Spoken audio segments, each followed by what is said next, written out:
जय श्री कृष्ण चैतन्य प्रभु नित्य श्री अद्वैत गदाधर शिवासुदेव गौर भक्त वृंद हरे Krishna Krishna Krishna Hare Hare Hare Ram Ram Ram Hare Hare. Welcome everyone. Today we are discussing about Vijay Dashami, Dusshera, the victory of Sri Ramachandra. And today's topic is in regards to Ravan. Because of Ravan, if you see whether it is Shastra or modern even drama movie, there has to be a agnostic or an enemy of a hero so that hero will prevail. That is the theme of entire existence since time and immemorial. There has to be battle, there has to be war, there has to be peace, there has to be all the rasas included. And the hero tries from every perspective. That is the foundation of itihasa. And Ramayana or Mahabharata for that matter, and the philosophy of Bhagavad Gita, they are very sensitive to the surrounding. If you keenly observe the human existence, the life of the people, and through the life of the people, when we try to see the Shastra, they become extremely relevant. They become more meaningful. So we are discussing the personality of Ravan. Because unless Ravan is there, Vijay Dashami cannot be celebrated. Whether it is in the Ramayana, whether it is in the Mahabharata, or even in the 1,000 years of tradition, even the Marathas, the great Marathas headed by Shivaji Maharaj, this is the day they would go for Mohim. Mohim means for a campaign. Right, very significant. You have to study the geography, you have to study the history, you understand how Dusshera is very significant for people because up until now, the intensity of rains would make people not to move around. We can't even understand, right? The people could not move from one place to another place. 10, 15 kilometers too far from each other. So therefore, when the rains would be less, it was conducive to move, then the army, the soldiers, the shopkeepers, or the traders, or even the scholars would start moving around. Again, therefore, previously, before the transportation came, which destroyed the natural setting of human existence, people learned through nature. Now we want to dominate the nature, exploit the nature, and therefore sensitivity becomes very difficult. Hence, people start questioning the authenticity of the Shastras. Before, you didn't had to question the authenticity of the Shastra because you would see through the eyes of Prakriti. So Ravan, basically, what does he indicate? What does he represent? Today's topic is we are discussing about Ravan and Ravan's relation. But before discussing Ravan's relationship, we have to discuss Ravan himself. Ravan's psychology. What is the psychology of Ravan? Ravan's psychology, if you see human existence, it has 4 components of interaction. And those 4 components of interactions are born out of your own core nature only. One is called as shoshan, exploitativeness. If the core is exploitative, then you will also see everything as a facility for exploiting others. Like in the Bhagavad Gita, Duryodhan said, Madarte Tyaktva Jivita. He had such a pride. He is telling his teacher, all these soldiers who are there on the battlefield of Kurukshetra, they are all willing to die for me. Now, nobody asked that question to him, but whom will you die for? Any leader who uses people for whatever reason and there is an imbalance of reciprocation, it doesn't matter who you are, whether material or spiritual person, if there is an imbalance of reciprocation, that tends to cause exploitation, subtly, grossly, motivated politically, strategically. That is Shoshana. That is one kind of inner development people will have. And that's how they would interact with others. The second one is Spardhatmaka, where it is competition.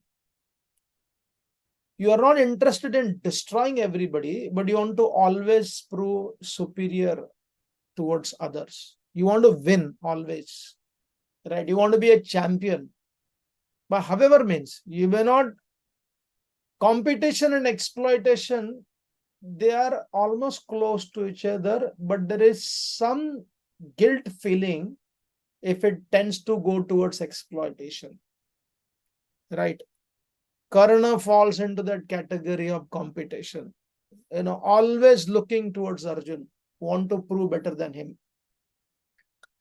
Then comes the third one is the Sahakaratmaka, where you cooperate, win-win, right? At least you begin, I need to survive, and for me to survive, my surrounding also has to survive. In the Shastra, that is explained, when a child is born, especially in the royal family. Now, Chanakya explains, even our great Bhishmacharya explains in the Anushasana Parva, the very child sometimes becomes threat to the father, especially rich, royal, and aristocratic family, because they have everything to lose. And imagine that very child also gets the sibling, one of the great kings, I don't know what to call, famous, infamous, the famous king from the Ottoman Empire, King Suleiman. He vanquished, not only vanquished, he killed more than 120 members of his family, including his own sons. Because he didn't want any disturbance, the kingdom has to run properly. He is famous. He is glorified. Right. So therefore, Bhishma says, biologically, we always fight to destroy others. But culturally, we start cooperating. Therefore, that is the third principle. Culturally, because of the culture, we start cooperating, Sahakaratmaka. And something beyond Sahakar, which is a commitment, dedication, samarpanatmak, wherein a person has the courage to say, today I was mentioning, there was one great commander-in-chief in Shivaji Maharaj's army. He was quite elderly. He would call the king as Shiva. The Marathi, that beautiful flavored, Raza, they would say Raza, Shiva. And he makes one statement. It's a very profound statement. He tells Shivaji Maharaj, Raza ami swatala mojna band kelela hai. We have stopped counting our own self. So that is the journey of Sharanagati, where you stop counting yourself, and yourself is not the self of the slave. It's a resourceful self. It has limitless power and resources. It can be, self-driven, self-inspired, But still, such a self says to whomever they are serving, king, God, friend, they say, I do not count myself. The great secret agents, right? The Raw from India, Mossad from Israel, CIA from America, KGB from the Russian, they are trained psychology to such an extent. When they join for such work, they are told, if you are caught, you will have no identity. We will not reveal your identity that you are part of the government. We will disown you. Still people try to come and work there because अपने आप को पूर्णतया, they basically disintegrate their self to such an extent and they take pride in it. They are not helpless. Dedication and slavery, they're very close to each other. Gulami or samarpan, they're very close to each other, but still they're far from each other in regards to mindset, in regards to consciousness, in regards to their idea. Right? So therefore, these are the four kinds of mindset. Either people are born or they can train themselves. So where does Ravana fit into? What is Ravana's character, his psychology? How do we understand Ravan? Because we have not seen Ravan. But we can see Ravan through his interactions. Then we get to know, oh, this is the psychology of Ravan. Right? And what is the first thing? Ravana's connection to the great Bhagwan Shivji. Right? Lord Shiva or Rudra Bhagwan, it is a great narrative by lots of people. Nowadays, if you try to see, people will say, अरे बाकी लोग तो bell पत्थर चढ़ाते हैं भगवान शिव जी को, रावण ने अपना सिर ही बेल पत्थर बनाकर चढ़ाया था. क्या उसकी भक्ति थी.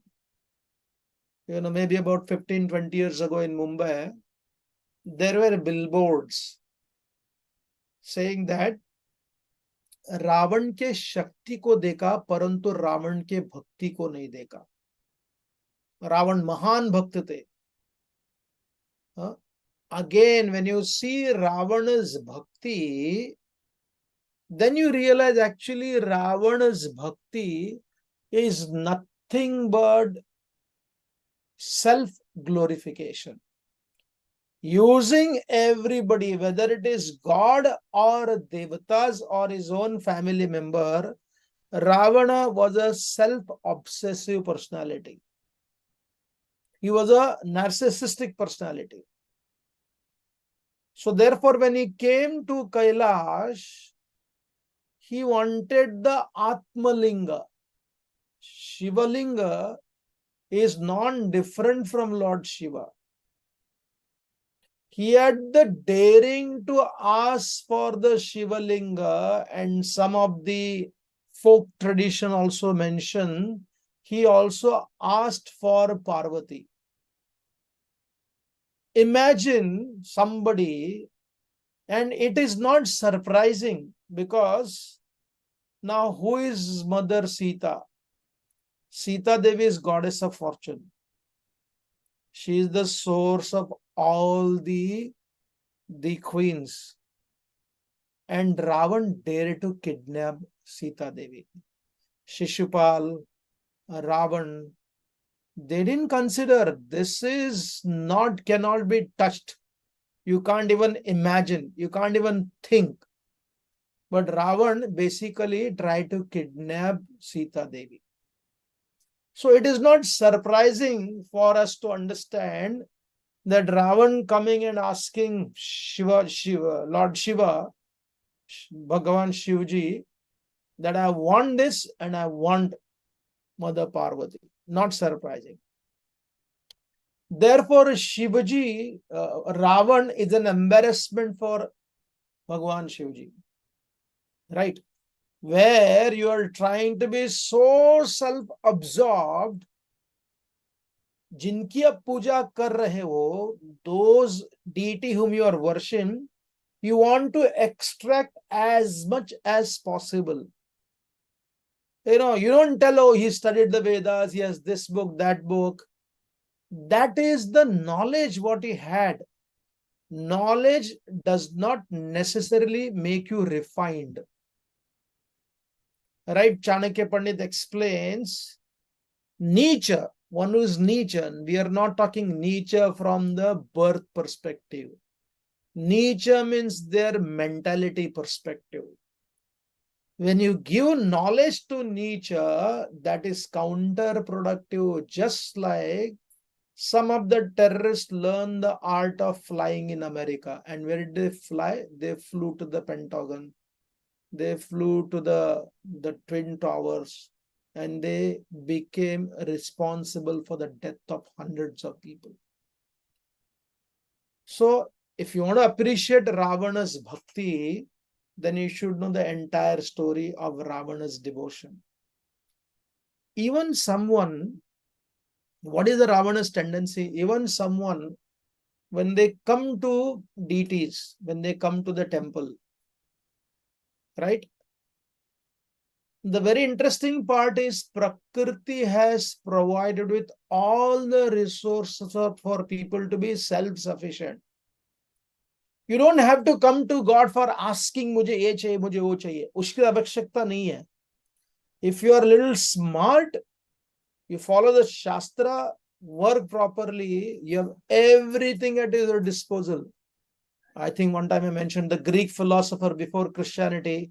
They said if you have four things, courage, that is sahasa, then you have moderation in regards to life.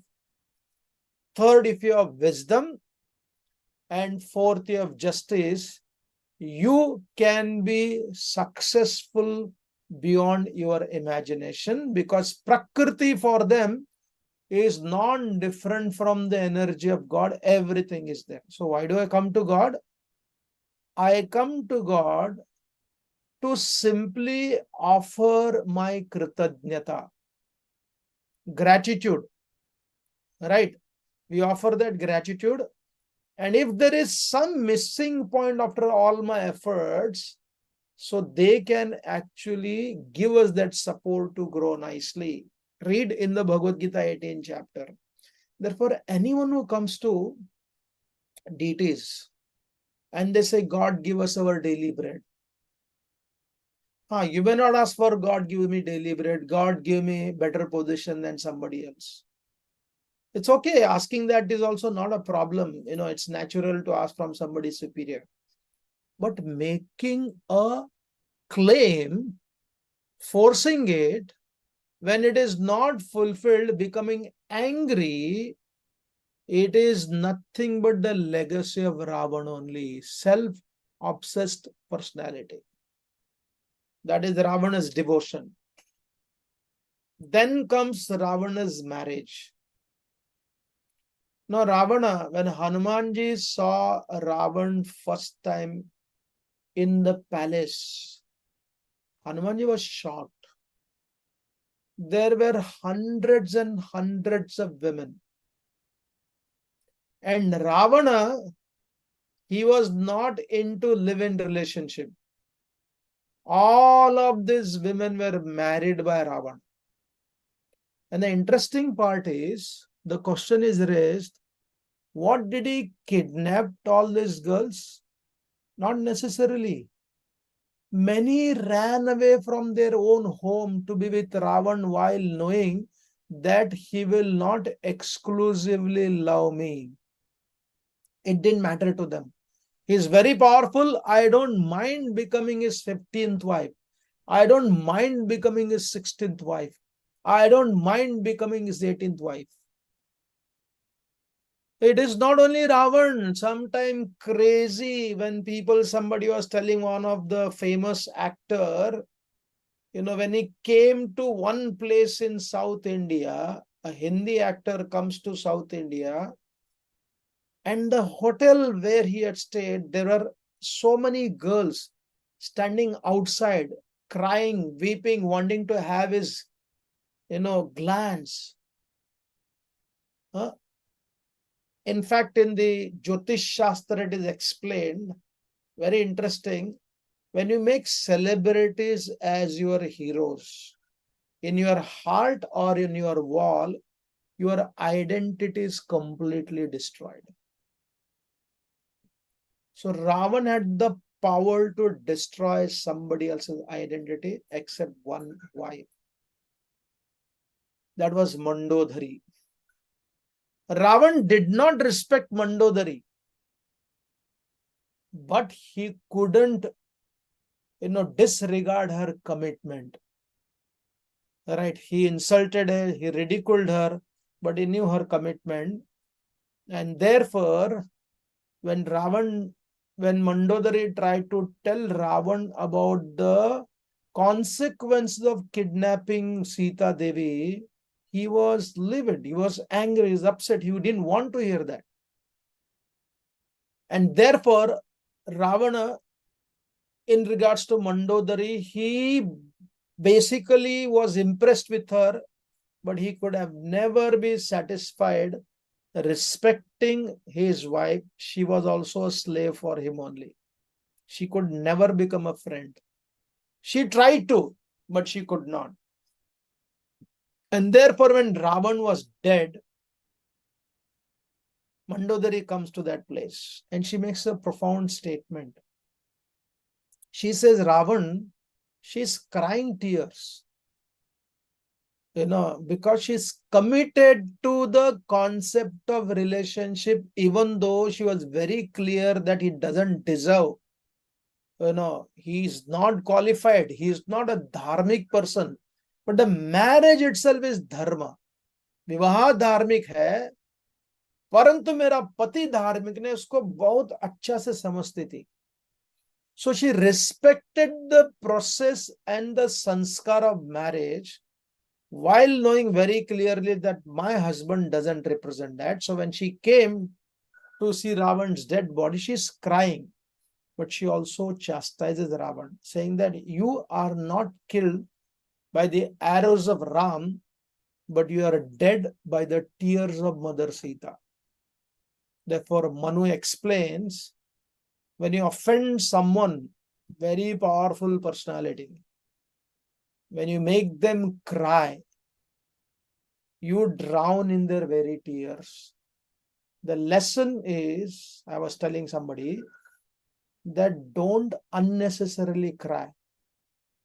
Because when you cry against your own family for no good reason, consciously or unconsciously, you are being responsible for creating an inauspiciousness in your own family. आपकी बेटी बार बार रोती है, आपकी माँ बार बार रोती है, आपकी पत्नी बार बार रोती है for no reason. Imagine so much of tears are being collected. Right? So therefore, it is an important principle that to avoid the tears. And Mandodari was such a profound lady. And therefore, in the folk tradition, it is explained, Mandodari is a pratasmaraniya. Sri Ramachandra in Valmiki Ramayana, only two people got to see his four-handed form. One was Mandodari and second was Tara. Right? So therefore, Ravan's relationship with his wife was extremely transactional. There was no commitment, there was no affection. It was again exploitation only. And the third, Ravana's relationship with his brother, Vibhishan. As I said, if your foundational character itself is like that, it doesn't matter who comes to you. Whether it is Vibhishan, whether it is Kumbhakarna, whether it is Meghnad, I need to use you, just like there is a story of the monkey. When the monkey is about to cross, monkey will carry her baby. And when the water goes higher and higher and higher, that very mother monkey will put the baby monkey down, climb over the baby monkey and jump across. This is the natural tendency of a biological living entity, which includes human being also. Forget that. If you are hungry, if your 10 people are hungry and there is a food for 2 people, there will be a war. People don't fight so badly because there are resources provided. Sharing and caring is a cultural reality. If that cultural reality is not there, I fight for my sustenance. I fight for hoarding. I fight for going beyond anybody and everybody else. Therefore, aborting the babies in the womb is not even discussed. It is inconvenient to have more babies in the world.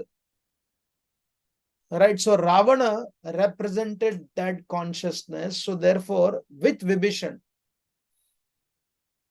before we come to Vibhishan, let us take Kumbhakarana. Now, Kumbhakarana, he is personification of ignorance from the perspective of not being active. सो जाओ, खाओ, केवल खाने के लिए उठो और खाते फिर से सो जाओ. That's how he would do. Right.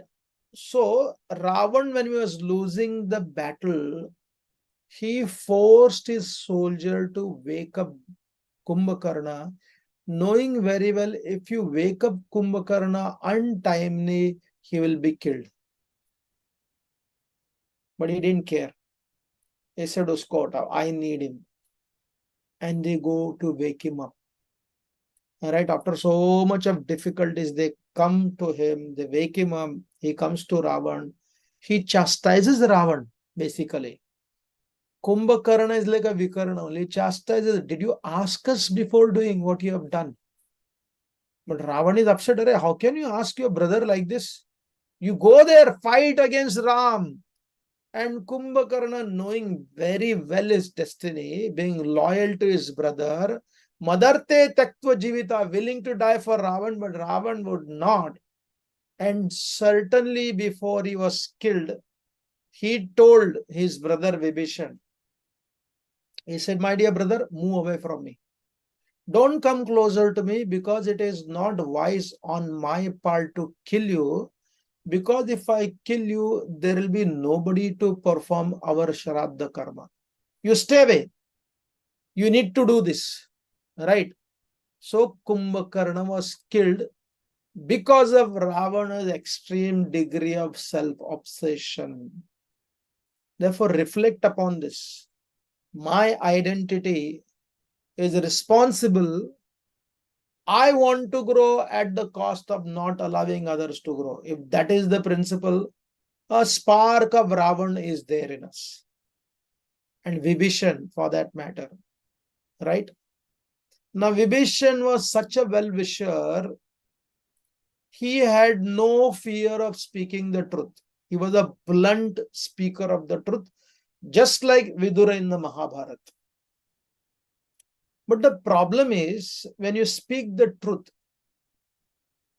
right, you cannot, most of the time, you cannot make your truth into reality because you don't have the resources. Right? Truth also requires resources to execute. Otherwise, truth will be sidelined. Many times people become martyrs. I will fight for the truth, I will stay for the truth, and I'll die for the truth, but they die for the truth only, rather than executing the truth. And Vibhishan knew this very well. So therefore, he took Ravana head on. Ravana did not invite Vibhishan for one specific meeting where he spoke about the principle of management, how management functions. He said management should be decided among the wise people, where all the people come together, they make a conclusive decision. He said that's a good one. When there is a fight amongst each other, proving I am superior, you are superior, that is lowest of the, that's a middle class. And the lowest is that you don't consult anybody. You take the decision on your own. Don't ask anybody. That is the lowest. And Ravana was doing that only, surrounded by sycophant. His son was there, Meghnath. His ministers were there. They were all like, they follow the high command. Right? There are many political parties governed by the family tradition. There is no critical thinking. The spiritual leadership and the political leadership, there is no critical thinking. It is all flattery. Unfortunately. So, Vibhishan came in the middle of the Sabha. And he spoke his heart to Ravana. And Ravana did not appreciate that. Ravana's son, Meghnath, he was livid. He insulted his uncle so badly. But Vibhishan was no less. He gave him back strongly. But then ultimately, Ravana was supported by all these people. One of the minister, imagine, in that assembly, one of the minister makes the statement to Ravana. Sometimes people have this stupid idea that if Ravana is so bad, people like Dhruvarati and also some famous people, they will talk about, oh, Ravana ne to us pita ko sparsh hi nahi kiya. If he was so bad, he could have actually, exploited her, but he never did that. That's not possible for a human who is very mad and attracted to somebody like that. But you have to understand the story that Ravana was cursed, that if he forces somebody, then he'll be dead. Rama had cursed him like that. So therefore, Ravana can only lure people. He could tempt people. He could kidnap people, but he could never try to harm. And therefore, somebody asked this question in the public place to Ravana. And Ravana very sheepishly has to say, no, I can't do this. It was not that he was a good person. Right? So Vibhishan, when he questions Ravana, was very upset. What did Ravana do? Ravana did not kill his brother, but he killed the relationship. In fact, it is explained by one poet. He kicked Vibhishan with his left foot. And Vibhishan was a representation of Ravana's prosperity. Ravana's Dharma. He was the only pillar protecting the Lanka because he would never give up Dharma. So he never gave up the affection towards his brother, but for him, more than the affection, he had connection for Dharma. When Ravana kicked, Ravana did not kick Vibhishan, Ravana kicked his good fortune.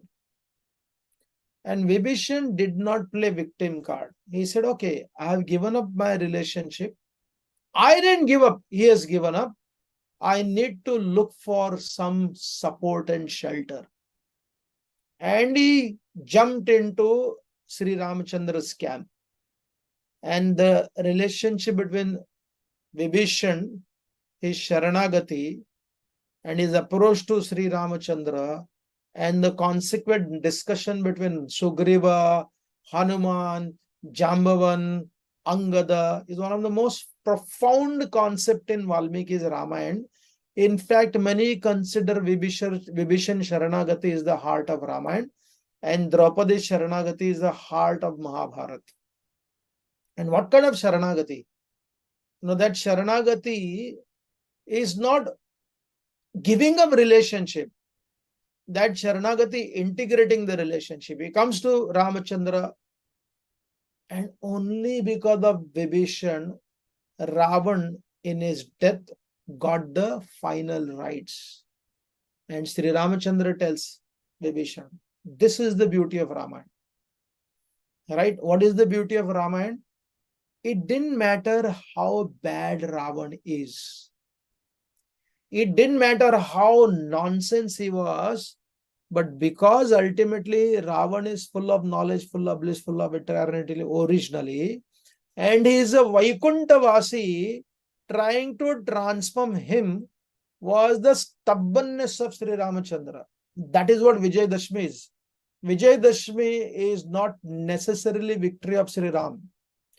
Vijayadashmi is surely stubbornness of Ravan. Ram wanted to transform him, and Ravan didn't want to change. Therefore, Sri Ramchandra had to kill him. Now, there is a logic, there is a judiciousness in killing. He is a reluctant killer, but killing had to happen. And what did Vibhishan was told by Ram? He said, if you do not perform his last rites, I will do it. And Valmiki Maharshi glorifies Sri Ram as Samana Shoka Kakustaha. He had the same pain as much as the family member of Ravan were going through. Why?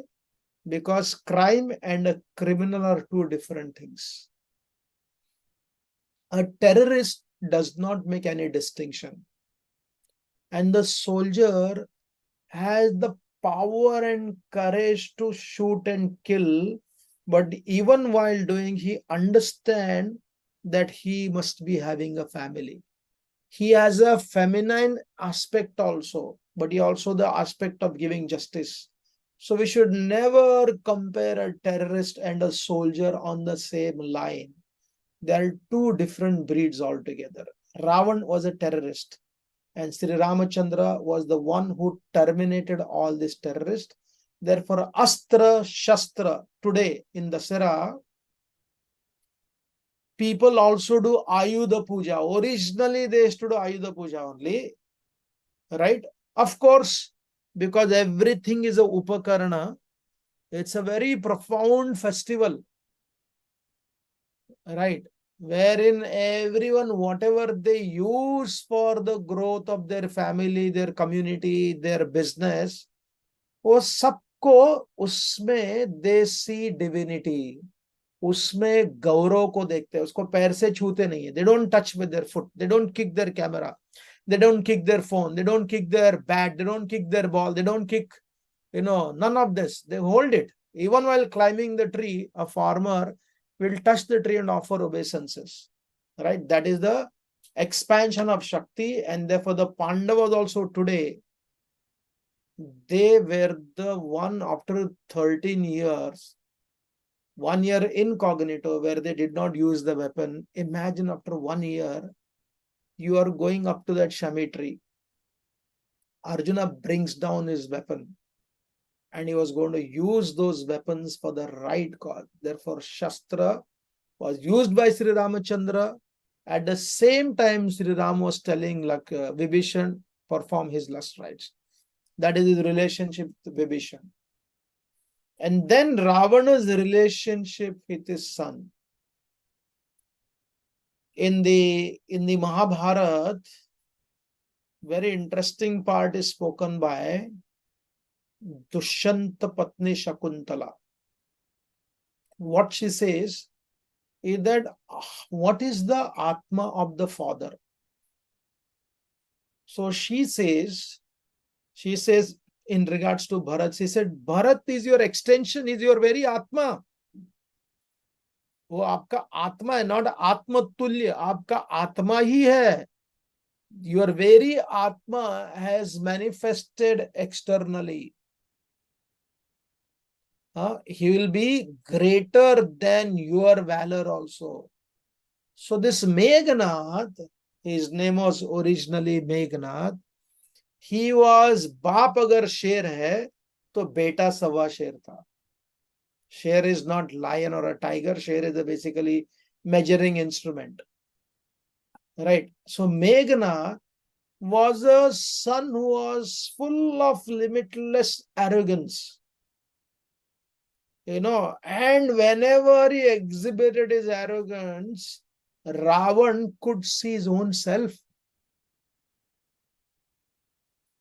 Right. Imagine when Hanumanji was captured, or Hanumanji self-captured, respecting that Astra, Brahmastra, when he came, Ravan was in 7th heaven. When Meghnad defeated Indra, so that is how the Meghnad name became redundant.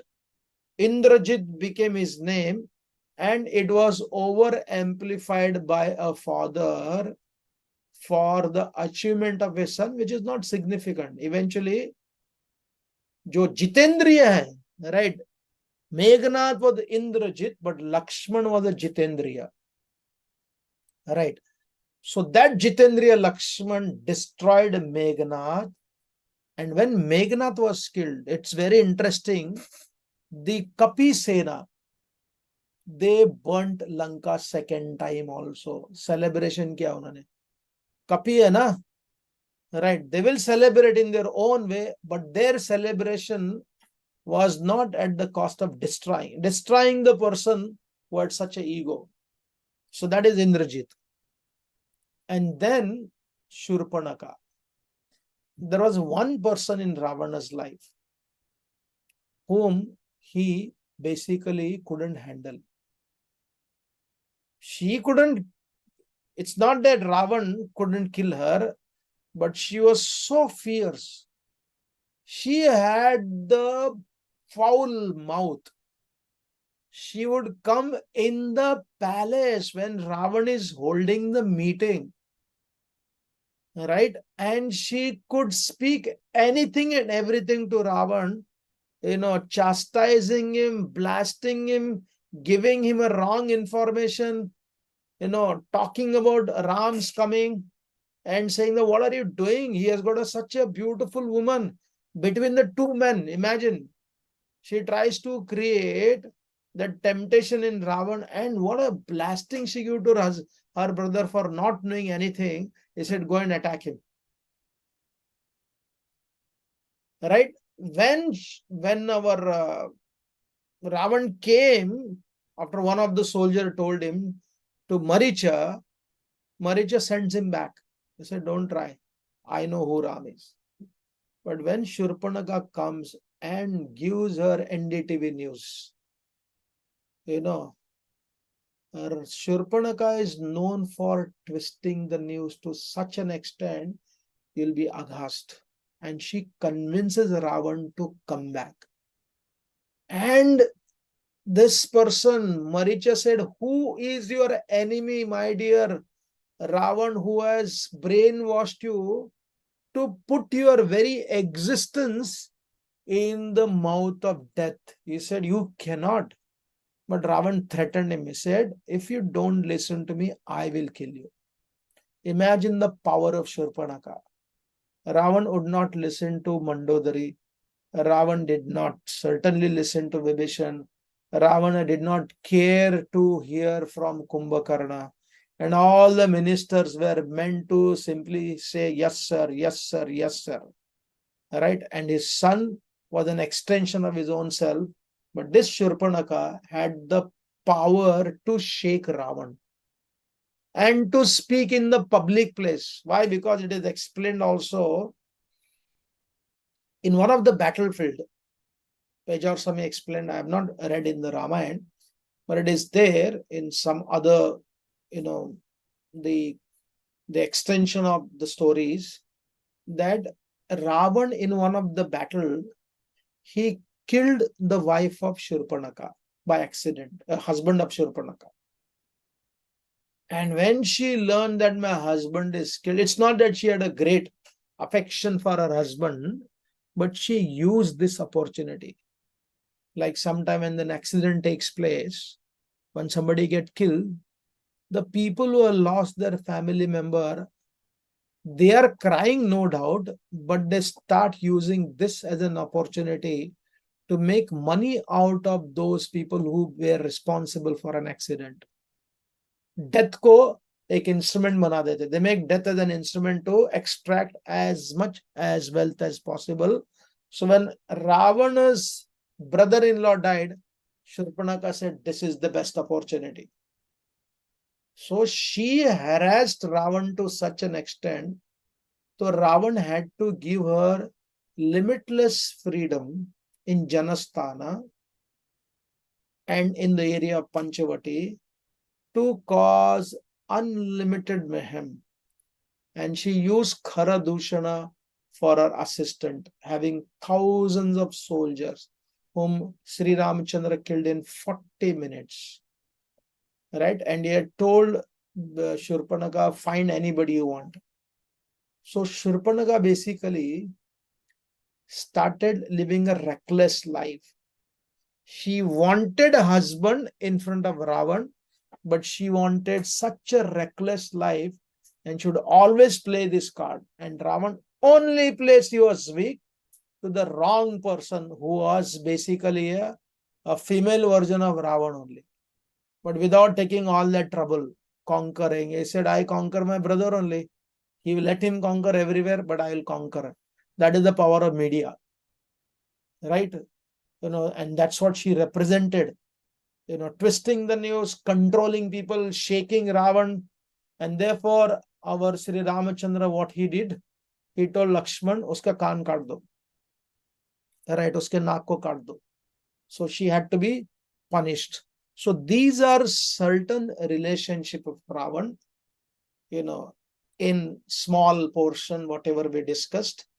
And therefore, Ravan, from the Valmiki's perspective, when Valmiki depicts the personality of Ravan, if you study Valmiki Ramayana focus is humanness of every character.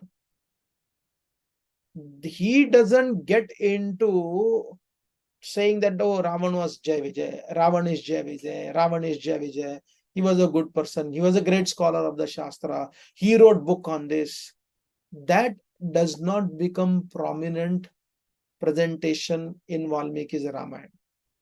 Very scarcely mentions that. What is the major concern about Valmiki Maharshi? To portray the atrocities created by Ravan and what it cost to Lanka, what it cost to people like Vibhishan, what it cost to person like Mandodari, right? And giving him opportunity. It doesn't matter how bad you are, but if you are willing to change, Sri Ramachandra himself will come.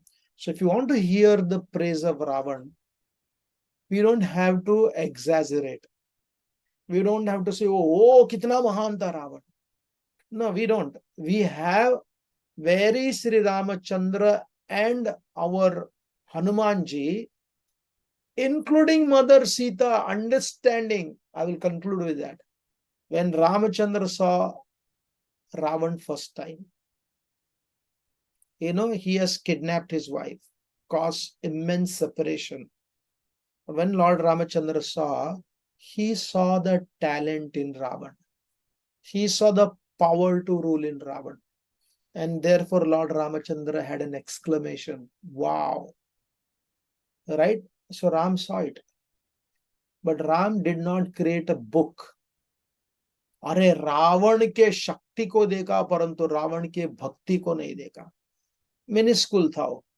Opportunity दिया बदलने के लिए. Asked him to change, but Ravan was not willing to change, so was punished. Hanumanji also, when he saw Ravan first time, he, without even knowing what Sri Ramachandra's response would be, Hanumanji responded in the same way. Wow, what a powerful personality. That much. But he didn't make a story, oh, he's such a powerful personality, oh, he was son of Pulastha, he was coming from this Gotra, he studied all the scripture, after all, he is the Jai Vijay in the spiritual world, and therefore I need to worship him. No. That is your background, and you could have been doing so greatly, but you have misused it. So therefore, there is an opportunity for you to change. Ravan was not willing to change. Why was he giving opportunity? Because a living entity can be changed. And lastly, Mother Sita, and Ravana was offering her all kinds of bargain. No, I will give you this, I will give you that. You just marry me. Mother Sita chastised Ravan, no doubt. But she made one very interesting point. She told, just become friends with my husband. She didn't tell surrender to my husband.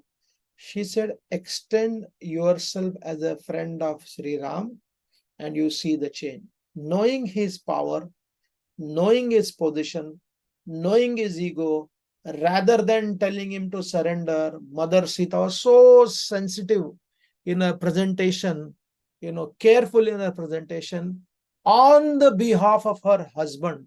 And that is what Goddess of Fortune does. What does she does? She does not ask us to surrender. She says, be friend with my God, be friend with my husband. Right? So therefore, the Valmiki Ramayana, even to Ravan, extends the facility of becoming a friend of Sri Ramachandra. It is up to Ravan to accept that. If it doesn't accept that, then that very friendship, Mitra, will turn into Shatru. The crime will be punished. The criminal will be cremated properly with all the rights what he deserves. परंतु पाप के लिए दंड मिलेगा, पापी के लिए अंतिम संस्कार मिलेगा. This is the beauty of our Dharma Shastras. The focus is reformation, and part of reformation is certainly punishment also if they don't change. So therefore, when we study Ramayana, the whole rasas are involved. Ramachandra is involved, his compassion is involved, his kindness is involved, his analysis are involved, his brain is involved, his strategy is involved. And when he interacts with Ravan, exclamation is also involved. Wow, Adbhut Ras. And then when Karuna Ras is not been appreciated, then Virya Ras is there to punish. Therefore, in Sanatan Dharma, compassion and punishment, they are not at all conflict with each other. हिंसा और अहिंसा का कोई conflict नहीं है. They are actually one and the same. They are integrated. They become one. They are not different to each other. If there is a need for compassion, compassion will be given. And if somebody is not willing by compassion, then he is given a separate weapon. But the purpose of the two are non-different from each other, because Ramchandra understands eventually where will this living entity go. He doesn't have a space beyond my compassion, my magnanimity. Thank you very much. Any questions or comments? Thank you very much, Prabhuji, for a very deep understanding about the psychology of Ravana. We all have an element of Ravana in us, but there is hope that if we become friendly, loving towards Lord Ram, we can transform. Prabhuji, request our participants to please raise your hand on Zoom if you have a question to ask. And meanwhile, Prabhuji, the stubbornness of Ravana did not allow him to become friends with Lord Ram. What exactly is this stubbornness, which prevents somebody to get closer to the Lord? That is also time bound only. Ravana's stubbornness may be compared to everybody else's stubbornness, involves 3 lifetimes, long lifetime, right? And another interesting principle, sometimes people say, if it is there in their destiny, what can we do? No, even if it is there in the destiny, like they will behave wrongly, even God is putting in efforts to change. Karma can be changed. Another beautiful lesson to learn here.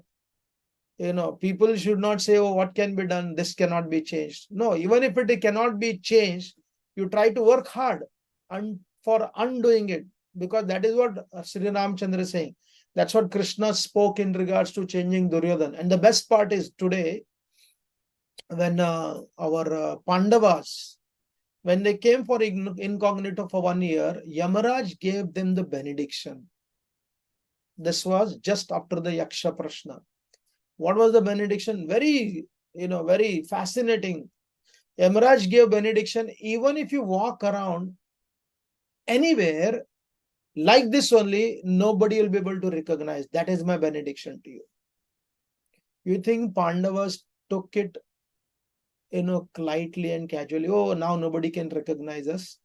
They believed in the word of Yamaraj, but they played their part of hiding themselves in such a way they should not be exposed. The human endeavor and the assurance given by the Devatas, that combination made them successful.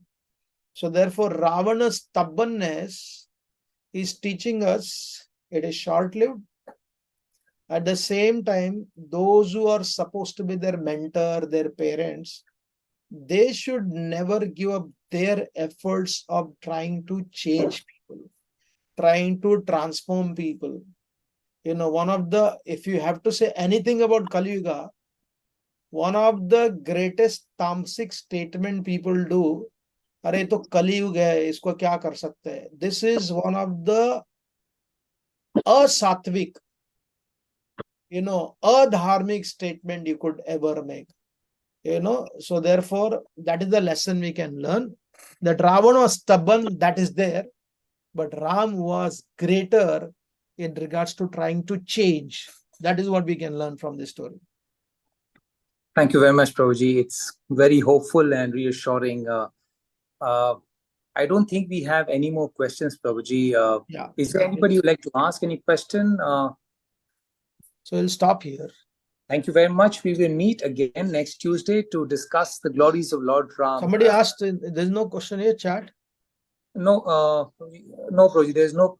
One question, Prabhuji, what kind of benediction we must pray from Lord Ram? This one question has just come. We don't ask for benediction if he chooses to give.